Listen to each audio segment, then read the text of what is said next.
Have you ever read something that you didn't like reading, but by the time you were done, you felt like you were better for it? In the book of 1 Kings, all the way up to chapter 19, or really almost beyond, there's a saga of this fellow named Elijah.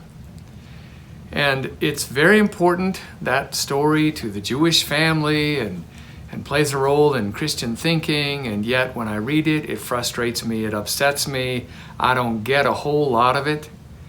And yet, there's a moment, and it's really kind of the climax of the Elijah story in chapter 19 of 1 Kings that is extremely meaningful to me.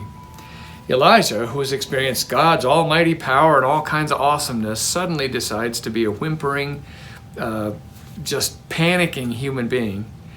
And he runs. As a matter of fact, he's suicidal.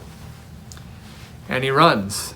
And at some point, God comes to him through unusual messengers, and he has a job to do, which is to eat, sleep, wake, eat, sleep, wake. Sounds like what some of us have been living through in COVID-19. But then he runs to the mountain.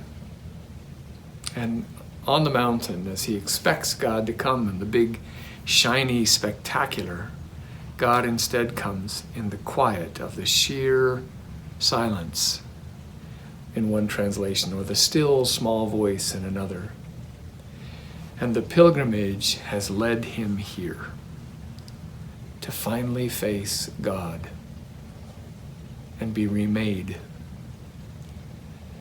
The Christian idea of pilgrimage is really that, to journey to the place, as hard as the journey may be, to let ourselves be met by God and remade. That's how the early Christian church conceived of the season of Lent. So, I hope this season you go on pilgrimage. I hope it's not quite as dramatic as Elijah's, but I hope the conclusion is as good. A restoration, a healing, a re-beginning, a refocus. God bless you, friends, on your pilgrimage, your love first.